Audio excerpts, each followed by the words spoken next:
450 fantasy novelists in one place might be a little dangerous. Being able to make this work at a convention center.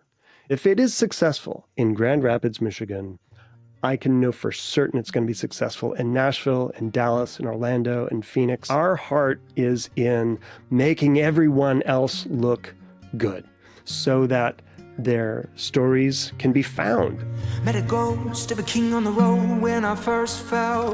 Fire burning to my knees I fell. Met a ghost of a king on the road. Welcome to SASP. We're here with a special guest, Mr. Scott Miner, who is the CEO of Realm Makers, an organization that served Christian authors of fantasy and science fiction since 2013. Scott is also a musician and actor, and he taught at a classical Christian school for a good decade as well. So there's a number of overlap with the things we do here, and he's also been very into theater, specifically directing children's theater and getting children to say all the words of Shakespeare in the original language. So, and the reason we're having Scott on is because Nate is heading off to speak at the Realm Makers conference here this month. And so we thought we'd have Scott on. Yeah, we got a plug. Discuss. We got a plug. Hey. Plug. Yeah. So Anybody within driving distance or flying distance of Michigan should be there. yeah, Scott. So do you want to kind of give us a quick pitch for what the Realm Makers conference is, and then we can head into why specifically speculative fiction? Yeah, what is fantasy, and this sci-fi. thing that you do, Scott? I don't even know. We're just being obedient. No, thank you, Brian. Thank you, Nate, for having me. I'm really honored to be on your podcast. I don't know if I don't see too many guests on SASF, right? Doug Ten Maple It's a and your limited number. daughters, when Brian's not around, you have your daughters on. Yep. Yeah, so you're one. You're very among, special. I'm privileged. yeah, the Mount Rushmore, the Mount Rushmore of SAS. Cool. Well, I mean, Realm Makers was started by my wife, Becky. She started writing fantasy because that's what we enjoyed when we were in college, growing up. And she was a film animation major when I met her, but started writing fantasy and didn't even know there was such a thing as like Christian fantasy. But ultimately, after going to Christian writers conferences and seeing that it wasn't terribly useful as a fantasy author to go to a place where all the agents and editors were saying, no fantasy, no sci-fi, no speculative, and everybody's looking for Amish romance, Amish historical. And you see, and that's not a joke. It's just literal Amish romance. exactly. And so she just kind of threw up her hands one day and said, we need our own conference, right? Because a few speculative authors got thrown out of the awards dinner at this popular Christian fiction conference because he had a robotic arm. Another guy had like werewolf hands, still wearing a suit, but so they were just like, no, you could wear your regal gown and stuff and your historical garb, but they were dressing the part, for their Misbehavior. Yeah. So they're like, no, that's not our vibe. So it kind of big kerfuffle on the internet, like always happens. And so next year was our first Realm Makers. We had about 65 Christians there who are all used to hearing people say, they go to the regular sci-fi cons and they'll be on a panel and they go, Christians have no business writing science fiction. You're science deniers, right? And we just, yeah, right. We just know who made the rules. But then they go to church and they hear a similar thing where they're like, how can you call yourself a Christian and write horror? That's so dark, that's, and it just occurs to you, I mean, have you read the Bible? Have you actually read between the passages that you have quoted, what lies in between there? Because it's so full of that. And I just got involved because I'm the author's husband, got involved operationally, got more and more and more involved as we're growing and growing. And now for the first time, we're at a convention center. And the expo side of what we're doing, of course, the Writers Conference has been going on for 2013. It's going to be the same this year. So if you're a Christian author writing fantasy or science fiction or horror or anything speculative, Realm Makers is the only game in town for a Writers Conference where all the agents and editors are querying what you're writing. And now we've got the expo where we've got a fan convention tied to the writers conference. Plus, Can I ask you a quick question, yeah, Scott? yeah. How many, that writers conference, that kind of like, that's what are the dates on the writers conference? So that's First, let's July 18th, 19th, and 20th okay. at DeVos Place in Grand Rapids, Michigan. 18th, 19th, 20th. Yeah. How many writers do you have or expect to have? About 450 plus faculty over, gets closer to 500.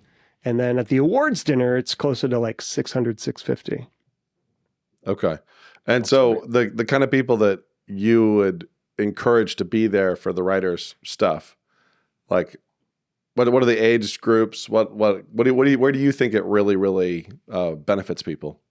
Well, honestly, if you go to a normal Christian writers conference and then you come to Realm Makers, you'll see that the age demographic shifts dramatically towards a younger audience. About 50% of the people who come to Realm Makers are younger than 35.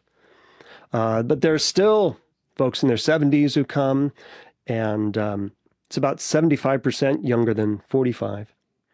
And all writing fantasy, sci-fi. People are wearing cosplay to the awards dinner. It's a really vibrant, really alive, very authentic community of authors. There's, if people who feel at home are actually,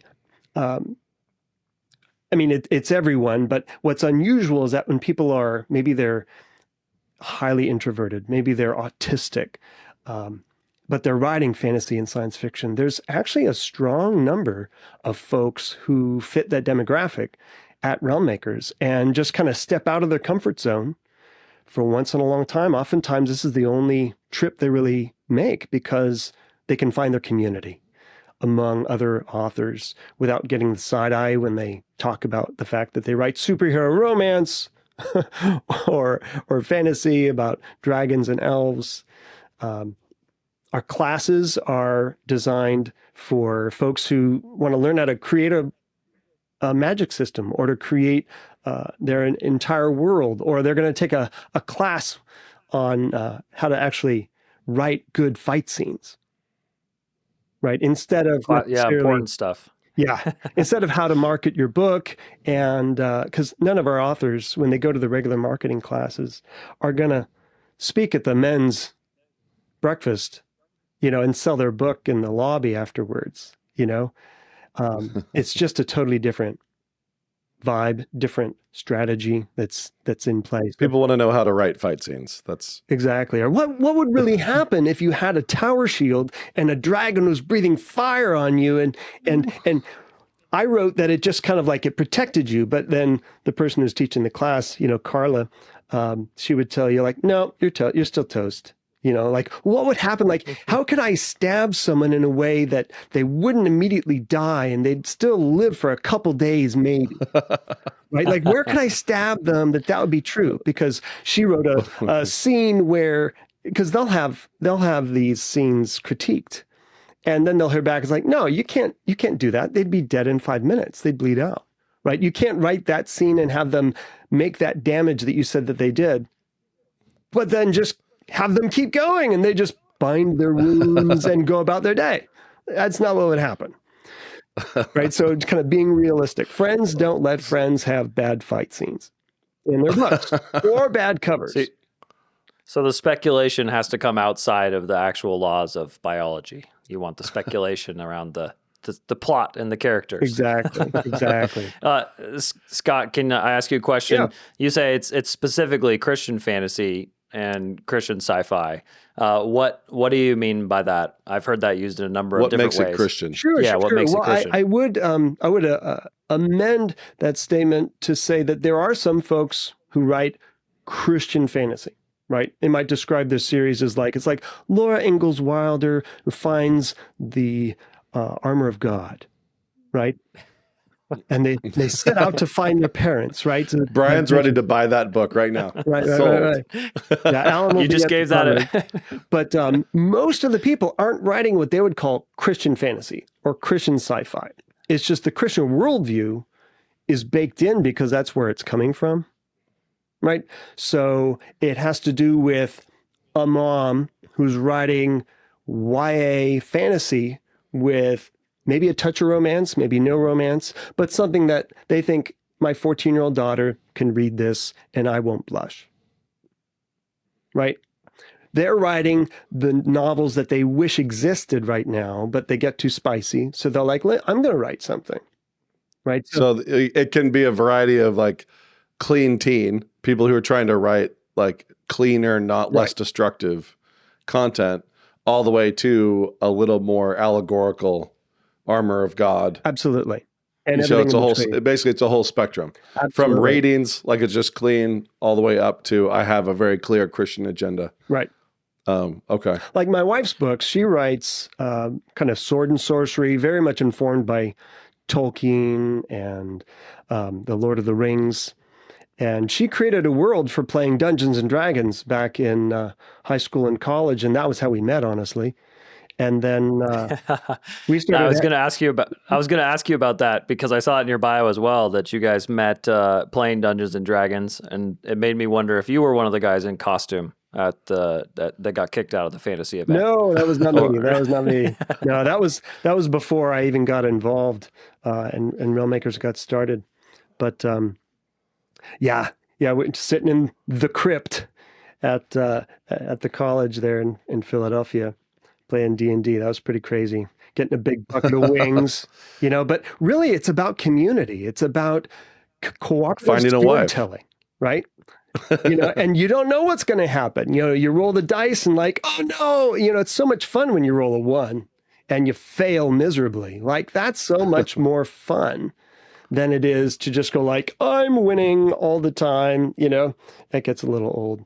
But to be able to see her be creative visually with her animation and creating these worlds is just a lot of fun. It's very endearing. And so we've been married for over 25 years now. And our youngest is graduating high school, so we're about to be empty nesters, and we're going to be able to do a lot more of what we've been doing with going to homeschool conventions and selling the fantasy and science fiction with the authors coming and joining us, and having some other celebrity guests like Mike Nawrocki, Larry the Cucumber, because he's written a book series where the squirrels talk. That's not real, right? So there you go. Fantasy.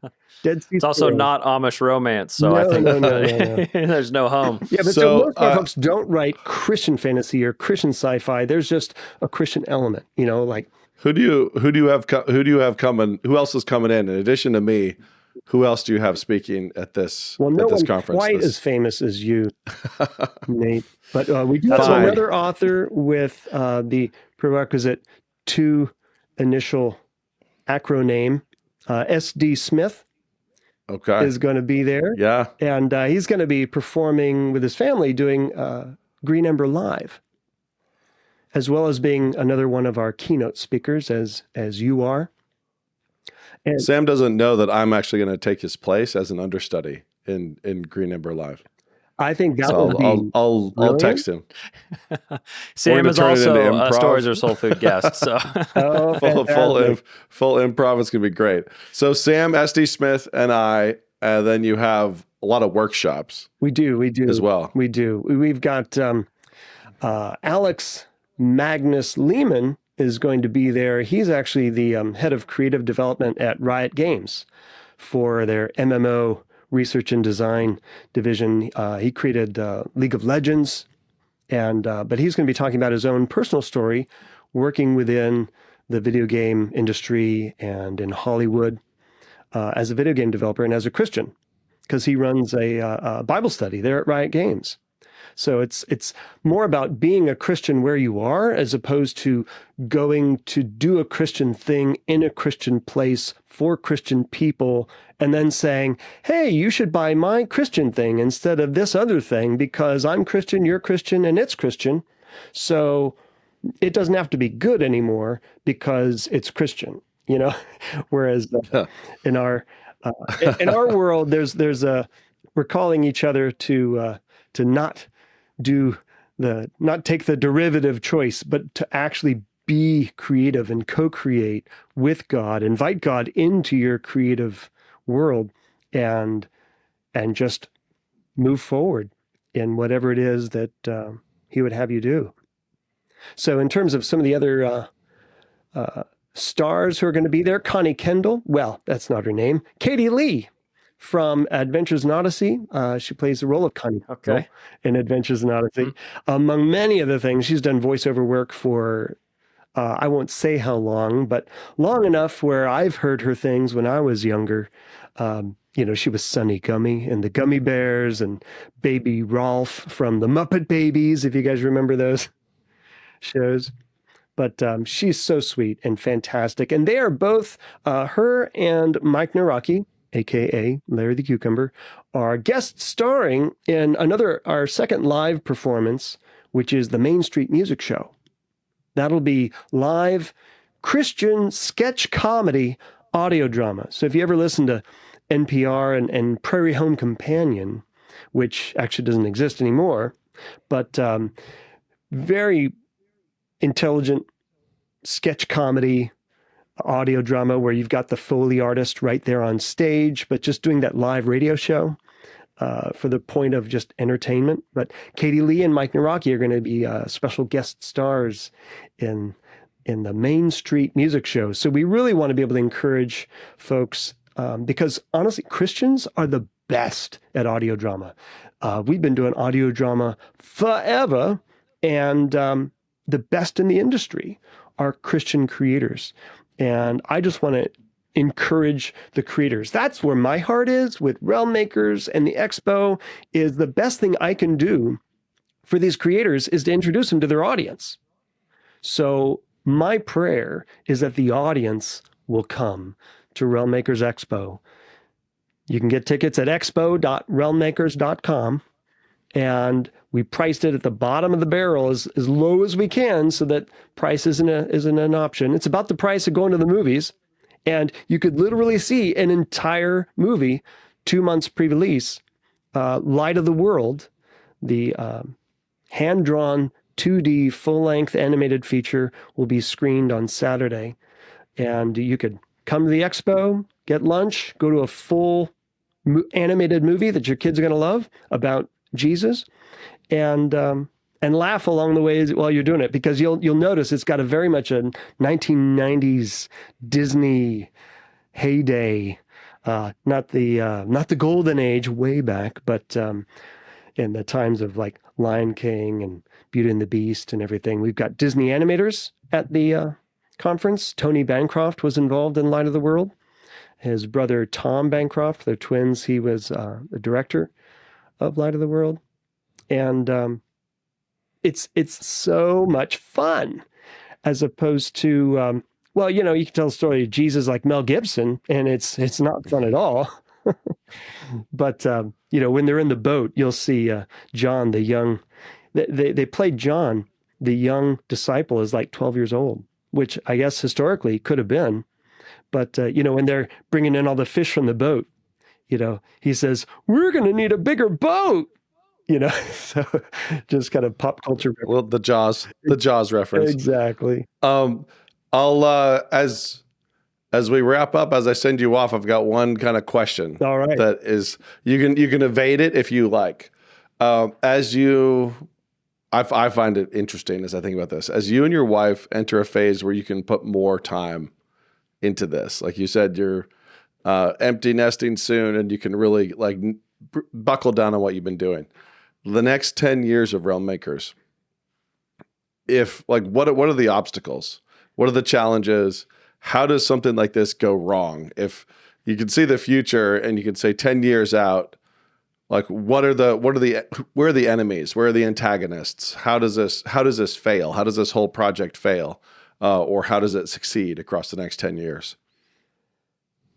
Pride and arrogance would be how something like this would fail. Like if it becomes about us, if it becomes about Becky and I, like we're the ones trying to put ourselves out there, that would be the wrong direction. Overextending to try to make ourselves look good, as opposed to the guests and the creators who are there, who I want to make them look good, so that when the audience shows up, so that when we're doing a screening, so that when we're giving an opportunity to someone who's made something magnificent, to make it look as magnificent as it should, so that the audience comes to it, right? Our heart is in making everyone else look good so that their stories can be found and discovered.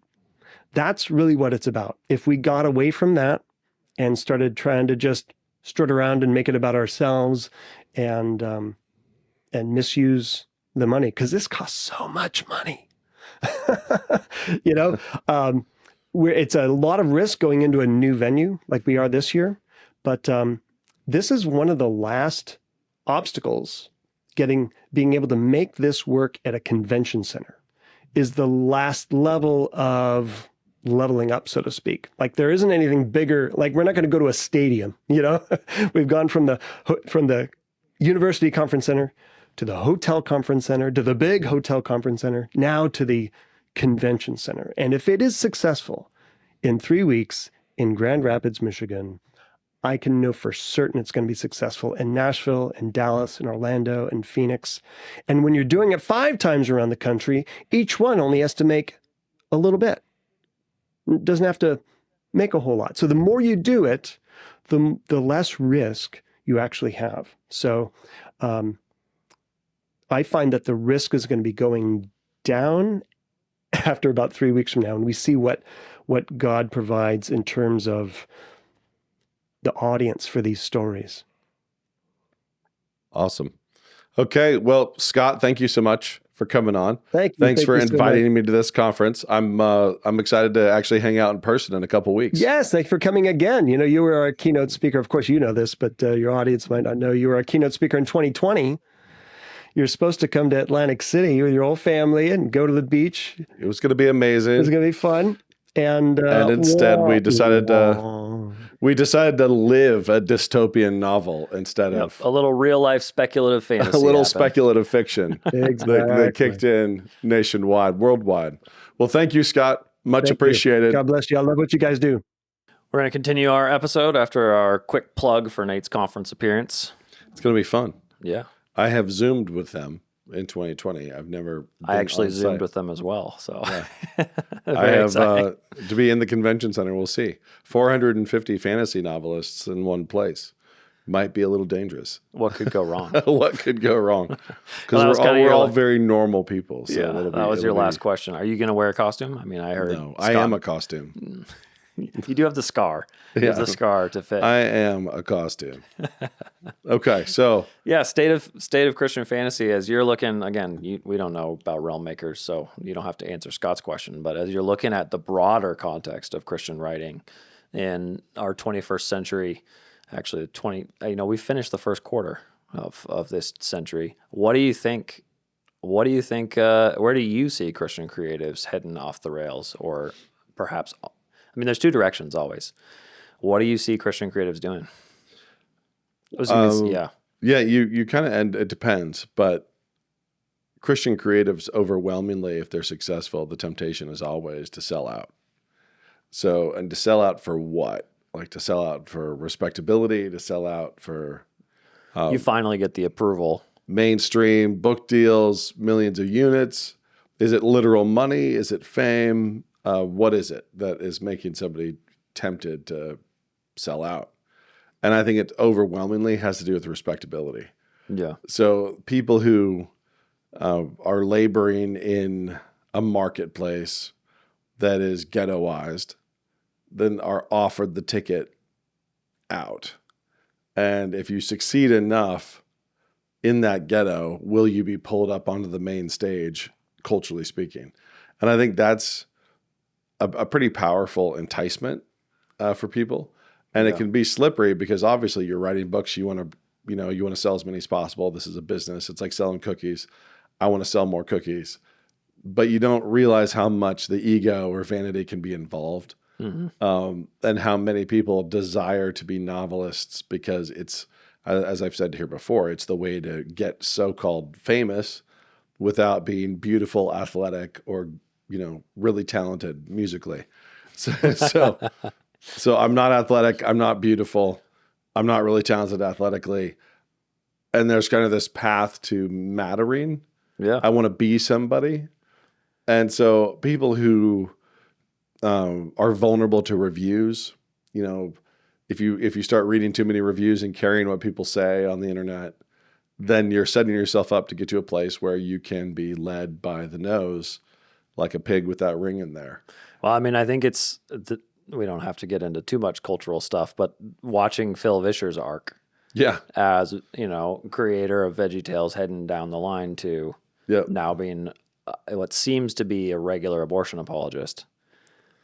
Yeah, That one right there, you do think, okay, well, that was kind of the thing. Where did the exchange of goods happen? Yep. You know, Because first. Veggie Tales got big. It's Yeah, huge. I have a lot of other friends, honestly, friends in film, friends in the music industry, friends in publishing where you watch them wander. And like they're on a trajectory. And where does it first manifest? Where did the first little seedling show up? And it's kind of like the inevitability of having to promote yourself. So you're having to be promoting, and you're in promotion mode, and so you're pushing, and you find out that you've trained yourself and you've just aligned yourself with the world where you need the world's approval. You're always seeking approval, and that can just crush you. And if you have any insecurities about the ghetto from which you come, which Christians do, then you have shame behind you, and you have this desire for this shiny object in front of you, which just makes you very easy to control. Yeah. And so why is it that musicians who are deeply committed and locked in on their mission and knew what they were for, how is it that their views of scripture and marriage and morality change? I mean, they always go more left. They don't ever go more conservative. Yeah, well, let's just say that the bathroom mold in an unventilated shower never just disappears itself. Sure. Like rot and decay always goes this direction. It always goes one direction. So sure. You don't end up going, apart from radical intervention of the Holy Spirit, you don't go into something and be like, well, this is a really moldy place. I wonder when it will gradually start drifting the other direction. Sure. It's like, yeah, rot just doesn't reverse itself like that. Yeah. It hits all the way like compost level and new things grow out of it, but it doesn't reverse itself and stop being. I mean, one of the latest stories, unfortunately, was the lead singer of DC Talk, coming out and having to repent deep to the ground. I was glad he did. A lifetime of hypocrisy and sin. So it can be very, very simple. It could be a little bit of fame, and so you have access to sex, drugs, that the rock and roll life. That's what happened to him. It can be respectability. And so I recently was meeting with a friend, and we were having a catch up lunch on like, how's the career? What's going on? Where's this going?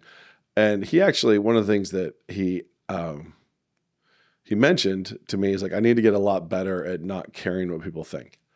I need to get a lot, which people believe, it sounds arrogant to not care what people think. It's like, and he asked me, like, how do you handle negativity? How do you handle people lying about you, people attacking you, criticizing you, and so on? And I told him, it's like, the thing is, it's the far more dangerous poison is the opposite. So haters, accusing me of all sorts of things, that's great. I mean, it's almost motivating in one way. Yeah, too. it's kind of like, okay, and I'm not I think because I grew up in my dad's household, and I was probably 12 when I read his first death threat. It came in the mail. It's not really. My kid was I've been walking with him down, in a crowd getting spat on. Yeah. And it's different because, I don't know, my kid walking downtown now sees like the signs put up in the bus stops that are like anti his church specifically. And that's, I'm realizing, is probably a very healthy way to be a 12-year-old. Yeah. And so I was very used to it. But it's really important to remember that when everybody starts praising you, which we are warned about in Scripture. Ooh, yeah. What does that say? Be warned when people say all manner of good things. Beware. Yeah. Beware. Oh, beware. And we're warned about that. And that's the dangerous one. And so when people are responding poorly to being attacked or criticized or those really terrible reviews, people hate your books, people hate your music, you're getting made fun of, and then suddenly they switch and offer you the Critics' Choice Award. Suddenly you're being offered the opposite. It can be very potent. If you're not handling the negative correctly, you can be extremely vulnerable to the positive, and the positive will just take you, anywhere. So is that because of what promises then be requested in order to continue getting the treatment that you've been getting? Is that the direction, or are you just thinking all of a sudden? Because what I've noticed with a lot of these stories is you're cut off. In a lot of our SaaS episodes, one of the takeaways is always like, hey, community, find real people. Yep. Your family matters. Yep. And that's the traveling lifestyle cuts you out of that.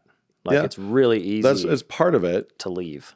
It is part of it. You've trained yourself to leave and do these things. But I think it's like train tracks that seem to be going in the same direction. And you're trying to succeed as you should be. You're writing, you're making your music, you're making your little movies, whatever it is you're doing, you're on this, track, and you're trying to succeed. And then as you're trying to succeed, suddenly there's this opportunity to meet a great deal less resistance. Like, you're trying to succeed and you're trying to be faithful and you're trying to, be a Christian and be a good husband and, be a good father, whatever, daughter, wife, sister, whatever your roles are. And then there's this opportunity to suddenly be worse in those relationships, or worse as a Christian, worse as a woman, as a man, as a husband, as a wife, just a little bit, and do this thing. When are you sacrificing and staying on mission?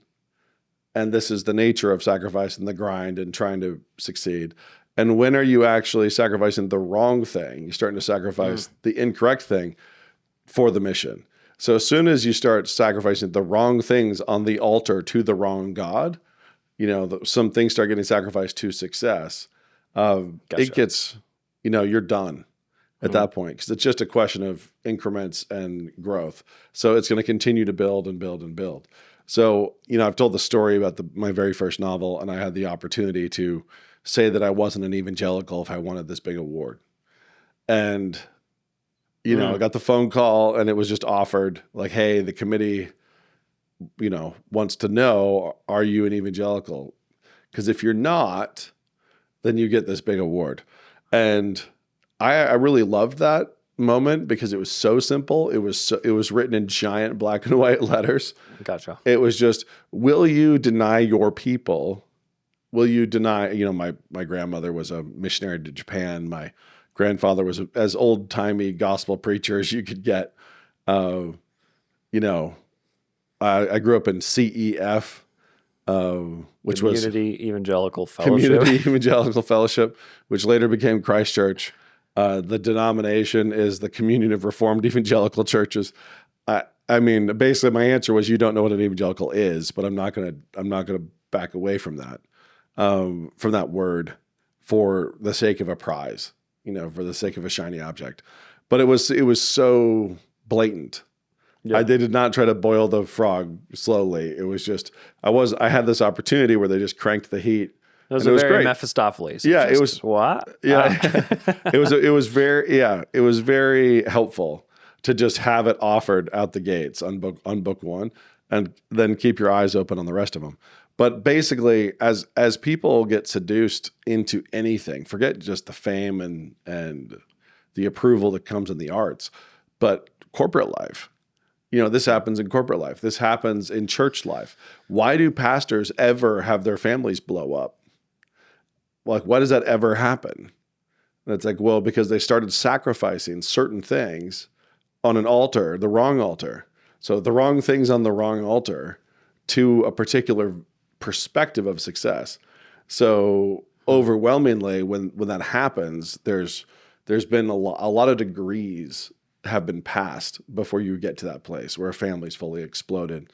And unfortunately, in those places in America, that head pastor standing up front with his family blown up behind him, is seen as somewhat as a martyr, as a victim, somebody who's having to deal with this additional hardship, instead of somebody who actually just sacrificed his family for his own sake, not for God's sake, for his own sake. Yeah. Okay.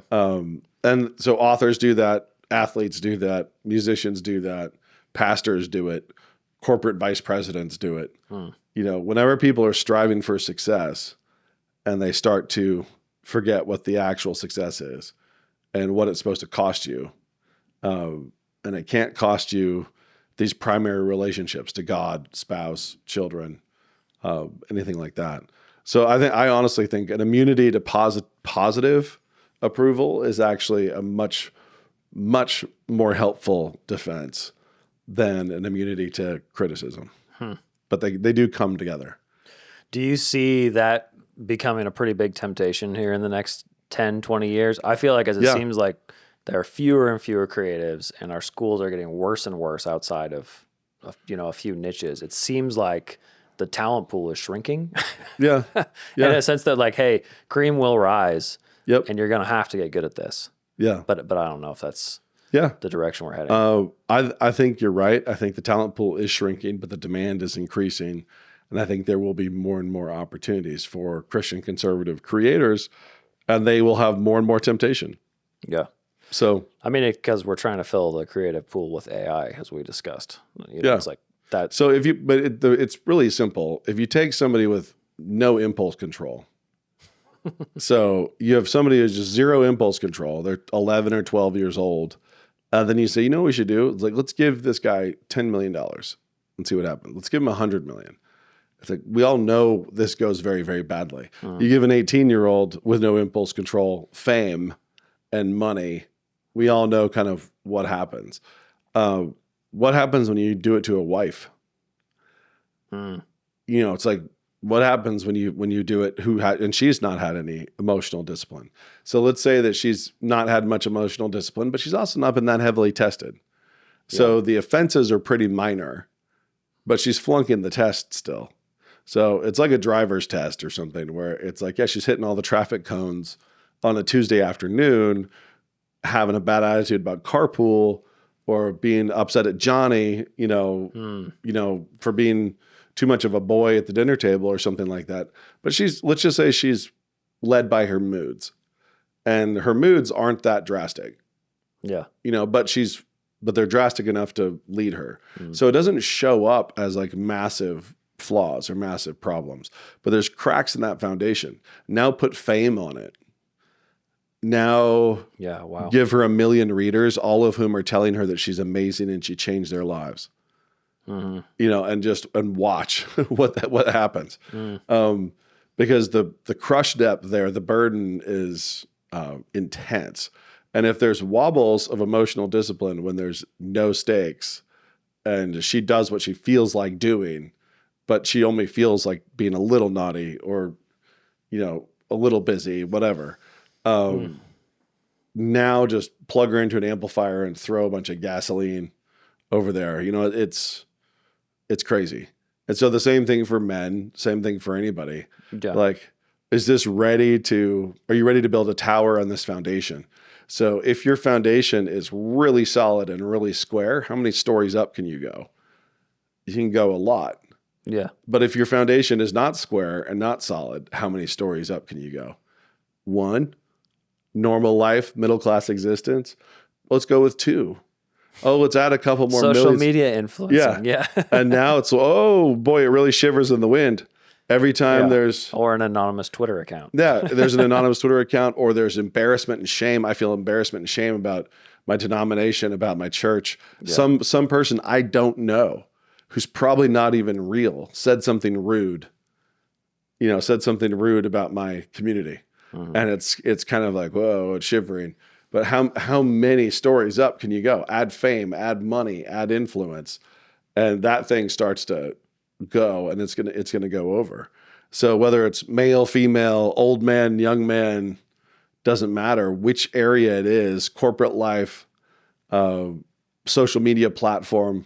So here's one story, my little existence. Here's my social media platform. Oh, I went viral. Oh, I can actually make money as an influencer. I can start getting my kids to do TikTok dances. I can get 10 million followers.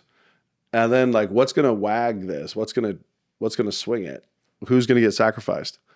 And the answer is always somebody. Yeah. Some things are getting sacrificed. So really solid square foundations, crystal clear vision, absolute commitment to doing your duty faithfully, an immunity to accolades and praise as much as to criticism, carrying what your relationship was like to God and your faithfulness there. You can start to build, you can start to add layers to that foundation. But I think there's no one answer to why people blow up in the arts, but they do. And I have a number of friends, like actual friends, who have just completely rotted out and have rotted out because they started adding floors. So it's, a little bit of success and start adding floors under a slight crack in the foundation. And then it just won't carry the weight. Yeah. So anyway, well, depressing. Not really. It's kind of just life. It's life. It's everybody. So it's artists, and it's everybody else. But at the same time, artists are kind of famous for flaming out. Yeah. Yeah. I mean, and I think it's because artists are used to serving their moods, and they're volatile, and so they creatively chase a mood. Like they have inspiration. They've got writer's block, they've got funks, they've got all sorts of places they can get to, and they have to kind of have the winds of their inspiration and their moods rules their productivity and their success, and so they just end up being a lot more vulnerable, I think. All right, last section for today is a question from a reader. So, good. He says he's the managing editor of a magazine, a Reformed Christian magazine in Canada. And he says he has read your fiction and your nonfiction, but only been able to recommend the nonfiction to their readership because they don't recommend books that take God's name in vain. So he says it's not about prudishness because they're farmers. I get the vibe, Dutch Reformed farmers who are fine with using a cuss word on the farm, but they say you seem to do this a lot in your books. Do I? So let me give you some examples. Yeah, give me some examples. So the only mention of God in 100 Cupboards is by Frank, he says, as he's about to try to break through the door in chapter 5, Lord, forgive me. And he says, is that a prayer or is it more of a cuss? Or just That's obviously a prayer. Okay, so that checks off right there. Dandelion Fire, chapter 3, Henry's freaking out about being blind and throws out a God no. Yeah. You think that's a prayer? It is meant to be an expletive as somebody hits their breaking point. Where the intention being just strength of feeling, and yet the effect being that he's called out to God. So in terms of like, there's double layers on it. And so there's the instinct and the motive of the character. And when I've done this, I've done it very carefully, and I've done it because I'm like these farmers. I'd be a lot more comfortable with one of my kids popping off with an earthy term than with taking the Lord's name in vain, by many degrees. And so I've done it carefully in a few places where it is used. God has received it, like God takes it. Somebody's crying out to God. Culturally, somebody might see it as an exclamation of shock or anything else. Could even be intended that way by the character initially, but then functions differently. God receives it and uses it, differently. You're saying in that situation, the fact that Henry is crying out to somebody real for the first time is kind of important. Yeah. And he didn't mean it. Yeah. But he's crying out to God and God answers. And then I think in Chestnut King, you also have the interjection, God green him. And I think the idea behind these is this: are these flippant? Are you using flippant? Is it vain? So the question is it a reference to God? Yes. Is it vain and meaningless? No. And it's the same thing with the way Lewis does it. And he's the one I'm imitating here, where there are times when the character could be in sin. at least initially. And I actually would be completely comfortable writing a character who is in sin with their language. And the question is, am I in sin with the language in that character? And the answer being, not if I'm doing it very carefully and intentionally and not vainly. I'm doing it with intent and I'm doing it with purpose. And I'm doing it to try to actually pull providence and grace and mercy into the story. So could I have a character use the Lord's name in vain and it's actually just in vain? Yeah, 100%. So say you're writing Sorority Girl and you're doing, oh my God, too many times. Yeah. Yeah, you could. That's what you're talking I can about. do that. But the question is, if I'm highlighting the folly of it and the flippancy of it and the vanity of her use of it, then I'm not using it in vain. So she might be using it in vain. The author is not using it in vain. So the two questions are always here. Like, okay, what's the character doing? And should the character be judged? So should mom and dad, when they're reading the story aloud to Johnny, should they be saying, like, should he have said that? Like, Right. Should he have said that? But what is God doing now? What happens? Like, so, Henry cries out to God here, and what happens downstream from that? So God answers. Yeah, God answers. So there can be a conversation that's about, should the character have done it? And sometimes the answer is no, the character should not have done it. That was bad. Does not follow. The character is in sin because characters sin. Yeah. So writing books in which characters do not ever sin in this way is a dumb standard. But authors are frequently very flippant as well, and flippant with the use of it and so on. So you're not defending that. And I think no, I would just say the author can be having a character take the Lord's name in vain, and that does not mean that it is a vain usage for the author, the way the author is using it in the story.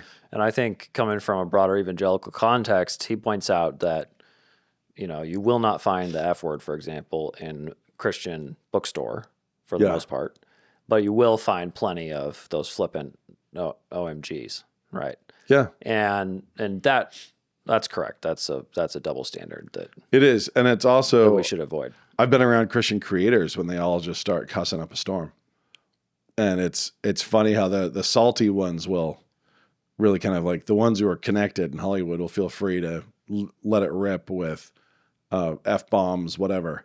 But then I'm more comfortable around them, even though I think it's childish, than I am around the ones who are going OMG constantly. And there are those too. Like, I don't even understand.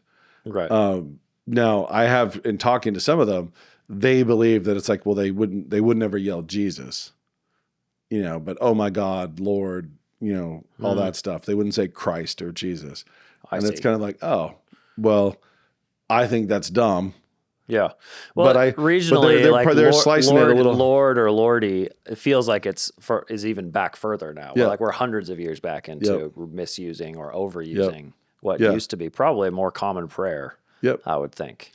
Yep. And so I've seen it plenty of times, but this guy and any other reader should know that I'm not ever using it on accident or casually, and I don't always approve of the character using it, but I'm trying to use it intentionally and for specific reasons, and not in vanity, not vainly.